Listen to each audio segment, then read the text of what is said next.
kemarin ada info menarik dari Polda DIY bahwa 4 anggotanya mendonorkan plasma darahnya setelah dinyatakan negatif.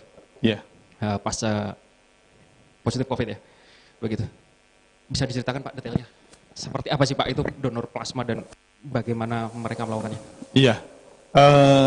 Kita punya personil yang sedang melaksanakan pendidikan SIP, Sekolah Inspektur Polisi. Itu adalah sekolah jenjang karir dari Bintara menuju Perwira, maka dia harus sekolah dulu. Di Sumedang ya? Nah, mereka sekolah di Sukabumi. Oh, Sukabumi. Sukabumi. Pada awal COVID itu, sekitar awal Maret itu, mereka dikembalikan ke asalnya dari Sukabumi. Mereka sempat berkumpul di Sukabumi kurang lebih 2 minggu, kemudian karena ada peristiwa COVID ini, maka mereka dikembalikan supaya tidak terlalu berkerumun di Sukabumi. Nah, ternyata ada bawaan virus dari sana. Nah, berkembang di SPN Selopamioro, itu yang akhirnya pada akhirnya meskipun secara bertahap, pertama dulu ketahuan 1, kemudian terdeteksi lagi 8. Tetapi dari semuanya itu kan ada 9 itu akhirnya sembuh semua, sudah sembuh semua. Meskipun sembuhnya itu bertahap, sembuh 1 dulu, kemudian sembuh 4, kemudian sembuh 4. Nah, setelah sembuh ini, UGM, Rumah Sakit Sarjito ini mengembangkan, dan mungkin juga rumah sakit yang lain juga mengembangkan yang namanya pengobatan menggunakan plasma darah, dan darah itu diambil, plasma darah itu diambil dari orang-orang yang pernah terkonfirmasi positif corona. Dan sembuh. Dan sembuh. Dan ketika dia, jadi dari 9 orang siswa SIP ini yang memenuhi syarat untuk bisa dilakukan plasma darah, donor plasma darah, itu cuma 4. Karena yang lain itu ada angka tertentu, angka antibodinya, imunitasnya, itu belum mencapai target. Jadi cukup ketat untuk bisa mendonorkan plasmanya ini. Ini baru 4 itu ya?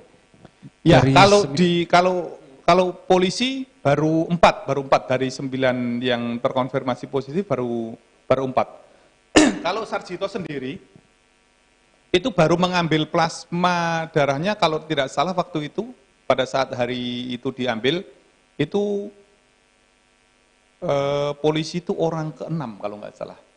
Jadi baru 5 masyarakat lain diambil plasmanya, terus polisi itu berarti orang ke-6 dan sampai ke-10. Iya, di Jogja. Itu berarti salah satu bentuk peran Polda DIY Ya, untuk betul. menyumbangkan. Jadi itu memang dilalah kemarin kan juga dalam rangka Hari Bayangkara ya. Nah, mereka ketika ditanya, kok mau sih donorin plasma darahnya buat ini?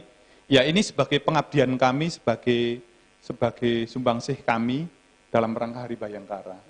Inilah jiwa ragaku kemanusiaan, jiwa ragaku untuk kemanusiaan. Ya itu, aktualisasinya seperti itu. Bukan ya hal-hal yang lain ada, tapi itu yang saat ini bisa mereka sumbangkan. Mereka yang namanya baru SIP, baru sekolah, itu dia bebas tugas. Tidak nangkep penjahat, tidak meriksa orang, tidak yang lain. Ya pokoknya tugasnya hanya belajar. Tetapi di sela-sela belajarnya, dia masih menjalankan berbaktinya itu loh. Inilah bakti kami kepada masyarakat, jiwa ragaku untuk kemanusiaan. 5 sisanya Pak? 5 sisanya? Apakah ada rencana juga melakukan donor plasma? 5 sisanya ini kan waktu itu kan memang masih belum, yang 1 belum mencapai target angka tertentu. Kemudian yang 4 itu memang sembuhnya itu belum bisa, waktu sembuhnya itu kan ada batas waktu. Kalau tidak salah ada 15 hari semenjak kesembuhannya baru bisa diperiksa apakah dia layak untuk diambil plasmanya atau tidak. Jadi tidak begitu sembuh langsung ambil plasma, enggak. Itu di medisnya seperti itu. Siap. Pak Yul, ini ada pertanyaan masuk nih dari netizen. Dari Andri, ini terkait dengan mulai banyak masuknya pariwisata di DIY, Pak. Eh, Selamat sore Bapak, izin bertanya. Sekarang sudah mulai banyak wisatawan masuk ke DIY, baik menggunakan mobil pribadi maupun bis. Gitu. Apakah ada yang dilakukan oleh Polda DIY untuk melakukan screening, entah itu di tempat wisata ataupun di perbatasan-perbatasan? Ya, seperti apa Pak?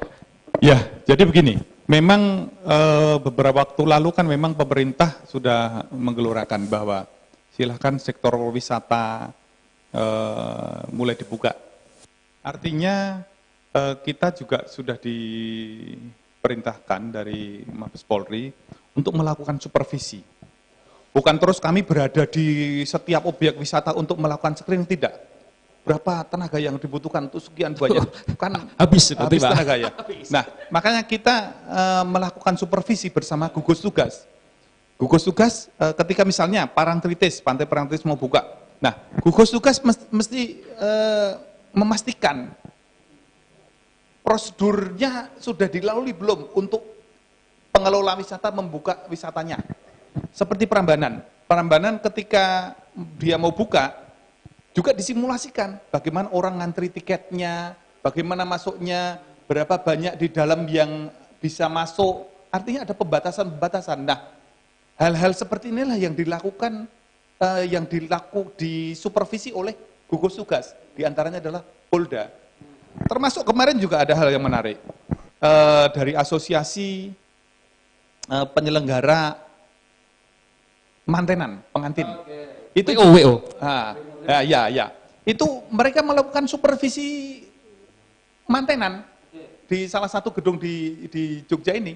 Dan mereka mengundang gugus tugas untuk melakukan supervisi. Dan Polda terlibat di dalamnya untuk melakukan supervisi. Apakah cek kesehatannya benar? Nah kan kita di dalam gugus tugas itu di Polda sendiri juga ada dari Rumah Sakit Bayangkara, dari dokter yang memang terlibat untuk hal-hal seperti ini. Jadi bisa memastikan bahwa, oh ya ini sudah sesuai prosedur, ini standar kesehatan dilalui, tempat wisatanya. Ketika menimbulkan kerumunan, apa yang harus pengelola wisata lakukan? Nah itu juga harus dipastikan kepada